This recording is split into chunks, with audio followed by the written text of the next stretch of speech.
Hello, hello. Hey, hey. So, welcome back to isbn-depth. This is our anniversary episode, 1 year. If you guys have listened to us, and we know who listens, we look at the podcast downloads. Yes, we do. So we're going to be taking a look back at how we started and where we're heading. But of course, we have to keep you updated on what's going on this month. Yes, so all 3 branches will be closed on April 7th and 8th. That is going to be for Good Friday and Easter, and I am so ready to eat some food. I don't know about you guys. I keep forgetting the holidays coming up. I know. Because my mom works during the holidays, so I'm just like, I guess I'll stare out the window. I don't know. On April 12th, we'll be celebrating Drop Everything and Read Day. So, if Rhonda comes in while I'm reading and cataloging, I have an excuse. It's a holiday. Well, there you go. I don't think it's going to work very well for No, you, but it won't. let me know how that goes. We also have our highly anticipated Friends Market book, baked goods, and treasures sale out in our parking lot like we always have. That's going to be a fundraiser on April 15th, and that's going to be from 8 to 3 p.m. And we're only doing that once this year. We used to do it twice, like once in April and once in October, but it's kind of dwindled ever since the 10-mile yard sale kind of bit it. I don't know where it went. They're just going to do it April 15th from 8 to 3. A lot of people wait until like the forecast for the weekend comes up because if it rains, we don't give you refunds for the spot. It's $20 per parking spot, and you can get as many as you want. And you arrive, around daybreak or a little bit after, set up your stuff, and then move your car, and then people will come by and shop. Yeah. So, April 15th April 15th. I had that right, yeah. Yeah, you're good. But I was looking down at Money Smart Week. So Money Smart Week is April 15th to the 21st. Stop by each branch to check out our displays and learn about financial literacy. So it also kind of goes well into the Friends of the Market. Make you some money, the rise and grind or whatever the kids say these days. And make you some money for Financial Literacy Week. Yeah, absolutely. And our favorite week of the year, obviously, April 23rd through the 29th is National Library Week. If you don't come to the library during Library Week, what are you doing with your life? And if you want, we accept gifts. Oh, yeah. Yeah. We can be bribed. We can. Just not with cash. We can and will be bribed. Unless the government's listening to this, then we cannot and will not be bribed. But, baked goods and, cookies, brownies, that kind of stuff goes a really long way. Yeah, candy, praises. Yeah. I like stickers. I like compliments. Yeah.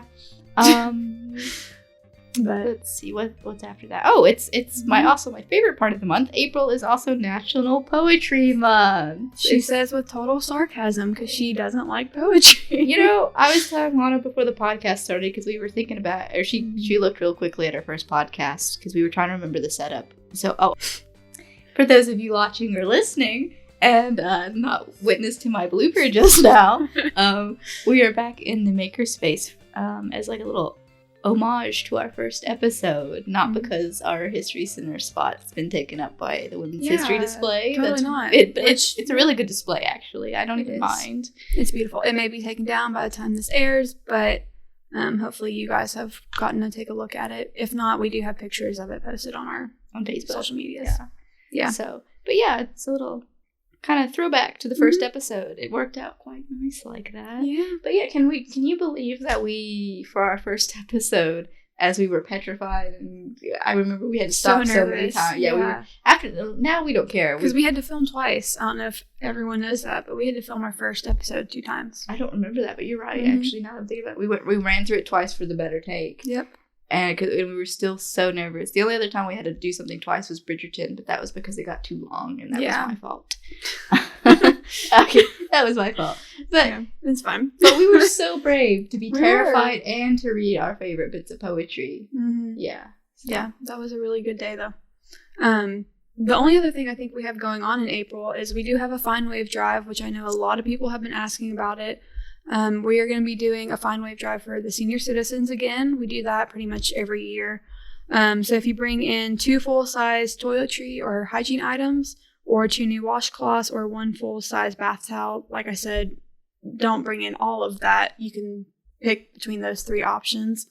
And if you do that, we can get all of your overdue fines taken off. Just remember that doesn't count for lost items and charge-offs. Because, we're going into charge-off seasons, and people already haven't gotten them in the mail. They'll be coming in the mail. So if you've not return an item, we would please like that back. Yeah. Yes, please.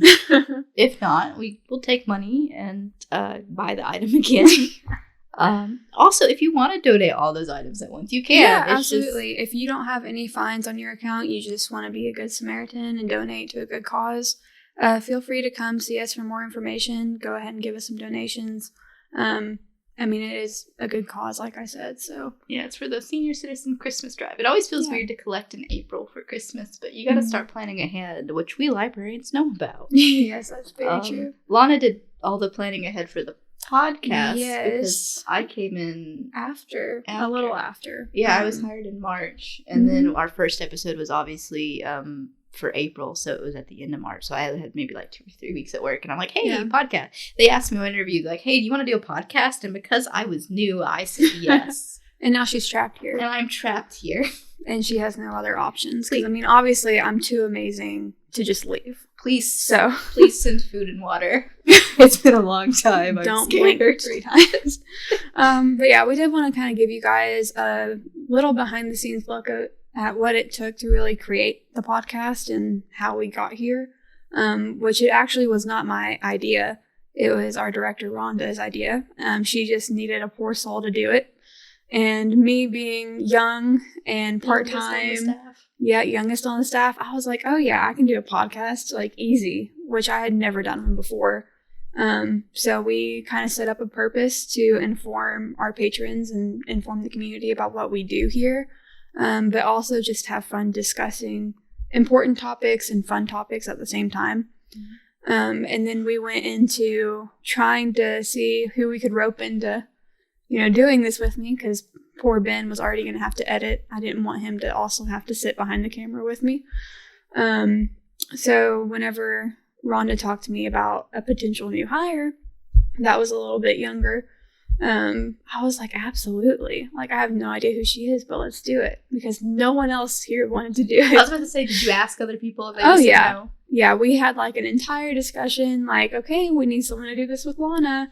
And it was, radio silence. So, poor Sam got, hired into it. And, hopefully she doesn't regret it, but I just a little. I didn't even have any podcast experience. The only thing I had experience with was oral interviews, similar to what the History Center does. I was doing those at my college. I was interviewing different clubs and societies and getting that recorded and saved. So I was not exactly like Ben. The most I could do for mine, or like to separate it into tracks, because we separated into tracks. So I'd be like, this is where this question starts, this ends, and that was about it. I didn't play with any of the audio. I did write the questions, but at the same time, it's like when we have our interviews here with people, it was just people answer it. So, I think, and I don't even listen to many podcasts. I think I listen to Radio Headspace, which is like a 5-minute blurb occasionally. Yeah. NPR up first for my news, if I listen to that, and Welcome to Night Vale, which I've been listening to since 2015. And I want you to know, I've not even hit the 100th episode, and they're way over 200. So oh my gosh. It's one of my favorite podcast series. It's just I'm not very religious with it. Yeah, there's a few podcasts I listen to, but it's mainly like study type. Like if there's like a topic I'm interested in, like there's this one group called the Bible Project. I listen to them quite a bit, and they have like 1 million episodes. It's kind of crazy. But other than that, this is about it. I listen to us sometimes just to make sure that Ben hasn't like completely made fun of me too much, which the answer to that question is always yes, because I mess up a lot. But some of the other things it kind of took to create this is we obviously needed a name. And of course, the great part about that is I had no idea what I was doing. And so the only thing I could really come up with was a bunch of library puns. It's so punny, it's almost classy. Like, I couldn't have come up with that name. Of course, isbn-depth is a mouthful. It is a mouthful, but everything else was just a little too cheesy. And I knew that, and everyone else here knew that. Do you remember your rejects? Oh, gosh, it's probably listed on some list somewhere in my Google Drive, but I just remember like looking up like library puns and like library jokes and like trying to use that as inspiration to like pull a name out of it. And then I don't even know how we eventually settled on isbn-depth. But after a while, you get used to kind of rolling it off your tongue. And then there's tons of potential artwork that I created for this, which Ben had the lovely conversation with me this morning about how any other choice would have been better than what we have. So thank you so much for that. I like it. I like it too. It's kind of like, it reminds me of something I would have colored in middle school or like intermediate school, you know? Like it looks like a coloring sheet that someone filled in. Well, you said like Rhonda was inspired by Andy Warhol, and I like his art, so it's one of those like, yeah, I could see it. I enjoy it. So I may have Ben like pop up some of the originals. Like I remember we had a staff meeting where everyone, I wasn't even there for the meeting. I had class that day. And so everyone put in like their suggestions for what they thought should be on the artwork. And when I got back the next day, there was like an entire paper for like all of the suggestions. And I made one design that had every single suggestion on it. And it was like, it had a barcode that was like multicolored and an anglerfish, like reading a book that was open. Do you know how hard it is to find a cute looking anglerfish on the free version of Canva? Why an anglerfish? Because isbn-depth. It was supposed to be like in the depths of the ocean. You could have picked in, well, they kind of get creepier the further you go. And it's the only fish with like a light. You know what I mean? Okay, so, like, so if you're going to read at the bottom of the ocean, you're going to need a way to see the pages. And so, obviously, you know, just a little public service announcement. Don't scuba dive with your books. It will get them ruined. Hopefully that's common sense. I don't know. There's those one like bath time books like babies have. Okay, if you want to get super technical about it. But there basically our point is that like there's a lot of other options that we had going into this that just didn't get picked. We might flash them up on the screen. Yeah. Well, Ben might flash them up on the screen. Ben may flash them up on the screen. Basically, I'll send him an email later and be like, can you do this? And then it'll take him twice as long because I tell him to do too much. Yeah. Which, speaking of Ben, obviously we have to have all the equipment to film. Luckily for me, we already had the microphones because this was actually a project someone else here tried to do before me. And it just didn't really get up and running. It was more of a like, yeah, I'd be interested in doing that, but we never got it done. So luckily we already had the equipment and we already had Ben, which is, 60% of the work. 80% of the work. 80% of the work. Basically 96% of the work. So it's Ben. We just show up, look pretty, and talk. Yeah, basically. Oh, man. The only other thing really is the host site. We obviously work through Buzzsprout. And with that, a lot of people, obviously we have our podcast on Spotify, Google Podcast, Amazon Music, and then we post the video portion on YouTube. But Buzzsprout actually took care of the rest. So that's really the only other thing we had to make sure was up and running. Other than that, it was pretty smooth sailing for the most part when Sam came along. That was the last piece. That was the last piece. Yep. Can you imagine doing like a podcast and it's just you listing off stuff? I would not listen to that podcast. You could do like a fireside chat, but the library edition. There's a side note, if you're ever on TikTok, there's this one politician from North Carolina who does like basically fireside chats, and they're very, very wholesome and comforting. Like he lets you know what's going on. He was talking about like the Chinese balloon thing and all kinds of stuff, and he was even like talking about when the Silicon Bank failed. He's like, we had like a 2 a.m. Zoom meeting. It was that important. So it was kind of nice. Like, but yeah, imagine like a podcast with one person might kind of get dull unless you're just like reading something. But then you're an audiobook at that point. That's true. I wouldn't mind reading an audiobook, although I feel like the person recording me would probably be miserable. I don't know. Like, I feel like it's a lot of work to do an audiobook. So I don't think I could. I would like to do it. I don't think I am capable of doing it. I don't think anyone would want to listen to my voice for 14 hours. At least yours is less high pitched than mine. Mine's very girly. I'm like, oh, how am I going to dominate the world? No one will fear me. Kitty galore is what you saw right there. So, if you like stats, because you're not me, I appreciate stats. I'm not a stats person, but I know people that are stats people. Yeah. We had 80 downloads in the past year. Yeah, across all of our episodes. We published 15. Yeah. So about one a month, except for our bonus episodes. So our current average listeners was about 36 views per episode. Our top episode was Welcome to the Library, followed by June at the Library with Lisa. That was a fun episode. It was. She was a really good speaker. And then episode 2 for Heritage Day was the third. Yeah. Which, I mean, makes sense. The first 3 being in the top because, I mean, obviously you kind of get a taste for it in the first 3 episodes. So more people are going to listen to the beginning. Because after a while, you'll either decide that this isn't worth my time, which hopefully it is worth your time. Please let it be worth your time. Please let it be worth your time. If it's not, let's make it worth your time. Leave us comments and stuff. Yeah, leave us comments. You can probably even email us, like, the library and come back to us. We want to make it to where you guys want to enjoy listening. And even if you're, like, far away, I know, like, you can kind of, like, tune out during, like, what we're doing during the week or the month. But then, like, the actual conversation... come back to and listen to while you're driving in your car or something. Yeah, which I actually did pull the stats also for like what app people use most often. Spotify was number 1, which I'm really not surprised. I mean, I use Spotify. That's where I get my podcast. You know, I think it's just easy. A lot of people already use Spotify for the music anyways. So the fact that it's kind of an all-in-one app just seems to help a little bit more. The second one was just like web browser. So like when people just pull up our Buzzsprout website or just click on the link when we post it on our social media, people just listen to it then and there, which doesn't surprise me. Also, the one that did was that someone has been listening on their Amazon Echo. And if that's you, bless you.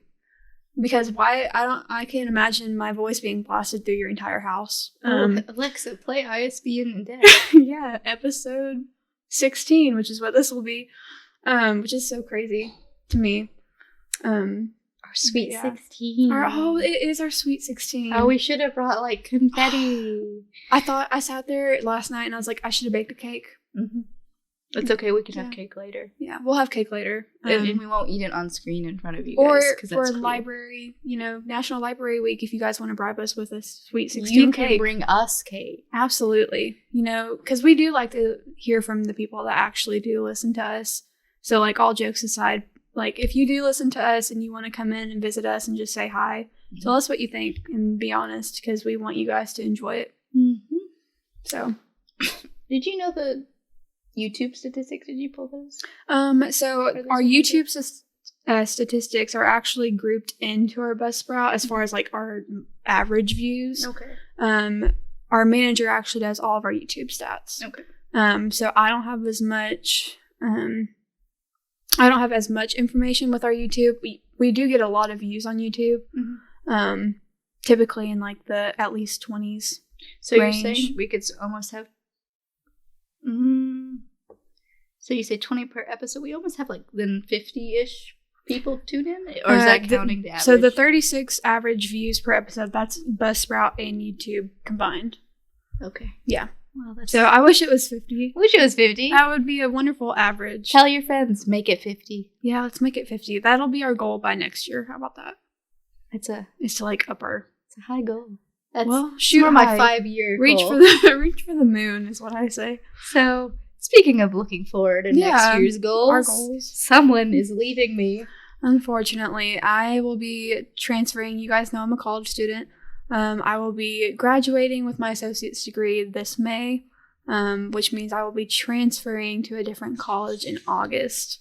Unfortunately, when I do that, there's a very, very pretty much definite possibility that I won't be able to stay here at the library, which I will cry my eyes out when that day comes.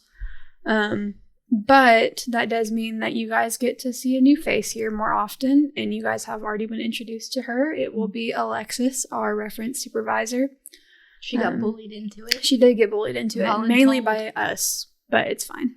Well, I think it was just kind of, we looked at Alexis and Ron with, okay, it's Alexis. Yeah.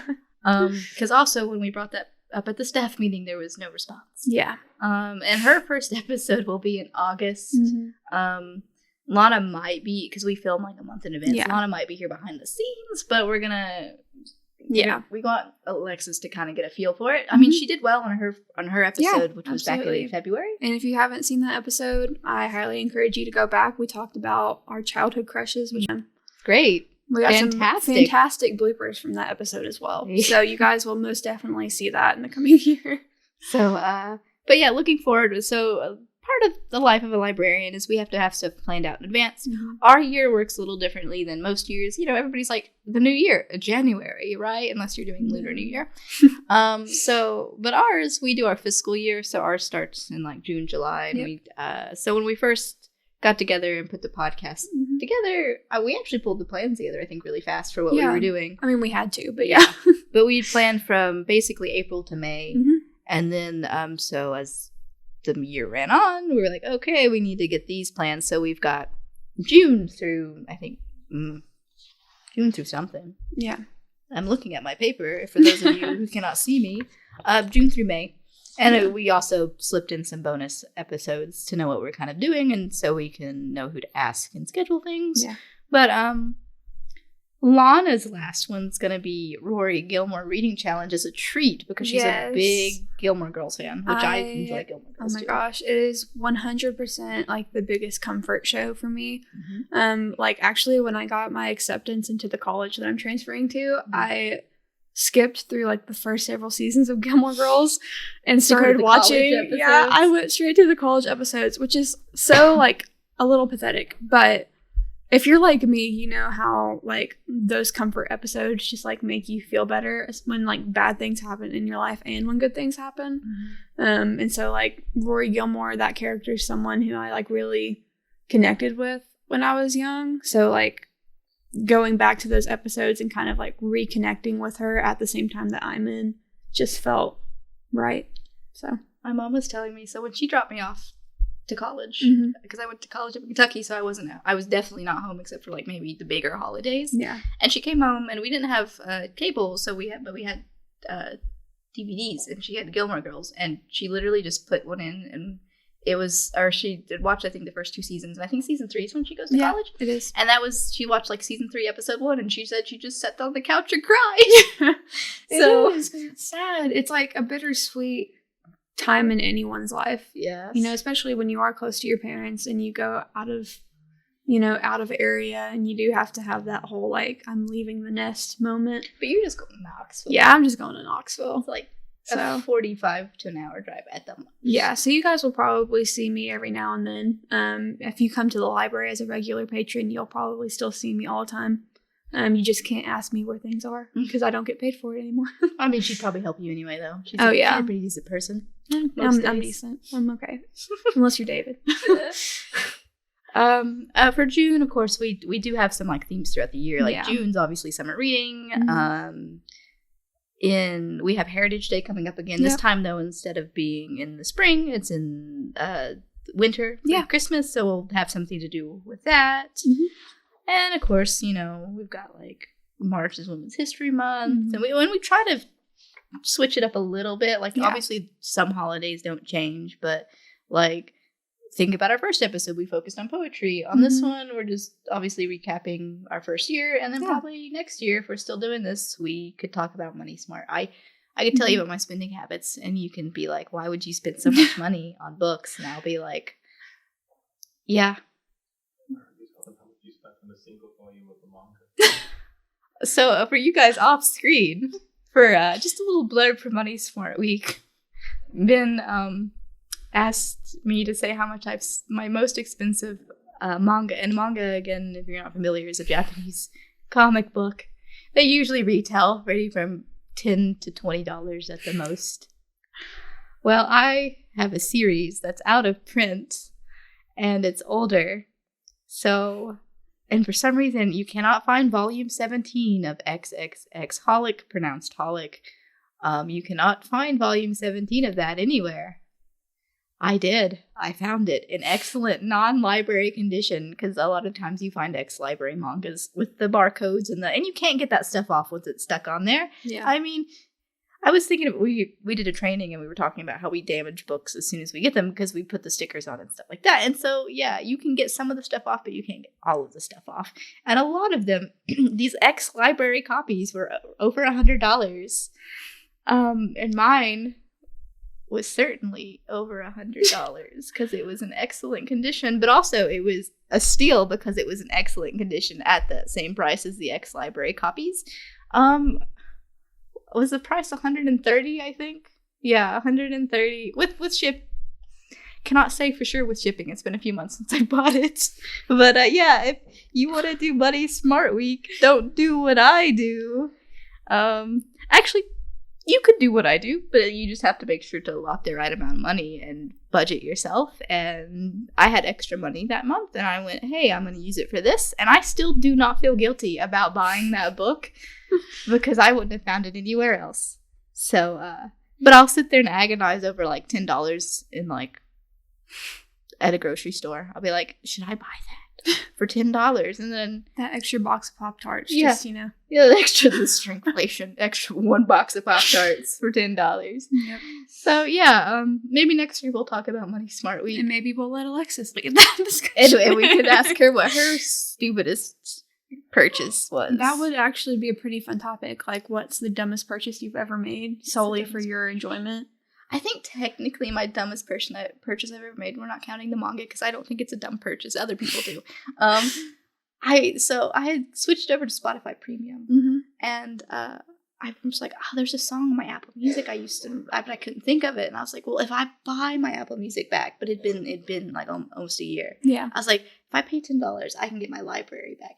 Wrong. So yeah, if you're off of Apple Music for so many months and you try to go back to your library, it's not there. Don't pay the $10 because you can't remember this one specific song you really want to listen to. So that I think was the dumbest, most angry part because you couldn't get the money back at that point. $10. Yeah, so I had paid $10 to have Apple Music back for a month and I didn't use it because I was so mad. I'm so sorry. It's for your fine. loss. I think that was like my dumbest, most like that I can think of that I was angry over purchase. So. We weren't expecting to get into financial literacy on these Money Smart Week. We mentioned it, and obviously it was going to happen, but that was not in our notes to talk about. But it's okay, because this is a fun episode. We're in our Minnie and Mickey chairs, and we're just celebrating. Oh, yeah, we didn't even use the Minnie and Mickey chairs for the first one. I think we dragged off. We tried so hard our first episode to look professional, and so we dragged chairs from across the third floor. We went and got a massive tablecloth to cover the beautiful Mickey Mouse table that was actually donated years ago. So were the chairs, if you didn't know that. But yeah, we decided to have a little bit of fun today. So yeah, because really, nothing else hurts anymore. Nothing else hurts anymore. Yeah, that's a good way to put it. The first couple episodes were probably emotionally the worst. Handshaking, absolute voice trembling. Yeah, reshoots. Trying so hard to get it perfect, and I think the biggest thing to learn is that no one is perfect. So then Ben can edit. Ben can edit, and he can also edit in a way that pokes fun at the fact that you messed up, which I have learned to appreciate. Still a little haunted by Bob Marley, but that's fine. I'll forgive him eventually. I have Viscount, which I thought was pronounced Viscount. Yep. And we don't talk about it anymore. So now I know how to say Viscount. So we learn things. The Viscount, was it The Viscount Who Loved Me? Was that the title for the Bridgerton book? Yep. Is that the second one? Yeah, because the first one was The Duke and I. The second one was better than the first one. I remember that from the if you've not seen that bonus episode, it's still up there. It's still up there. And you can still probably watch Bridgerton on Netflix. Yes, you can. I am excited about the next season, though. That's just a little side note. Have they noted it or announced it? Or you just know it's coming? I just know it's coming. Okay. Yeah. But anyways, I think we have rambled on for a while now. Yeah, I probably would have, if I were me, I would have tuned us out a while ago. Maybe that's why people put us on in their home speakers. Yeah. Just to, kind of clean and have background listen to nonsense. Yeah, like a body double. Yeah. You're like, those two girls sitting in the living room talking about nothing while I clean my dishes. Yeah, we're just chatting. So. But anyways, thank you guys for a year's worth of listening. And if you've not seen everything, it'll continue to be up. And we'll continue to make more content for you guys. Like the beginning content's probably going to be not that important, but our conversations will. Yeah. Right? They're insightful. They're meaningful. They're fun. We're talented. We have fun now. Yeah. So, yeah. But anyways, thank you, Ben, for always making sure this actually happens. Because, you know, the biggest, most important step to having a podcast is having a Ben. And you can't have our Ben necessarily, but you can find a Ben. So hopefully you can't take our Ben. Yeah, you can't take ours. All right. But anyways, bye guys. See you guys next time.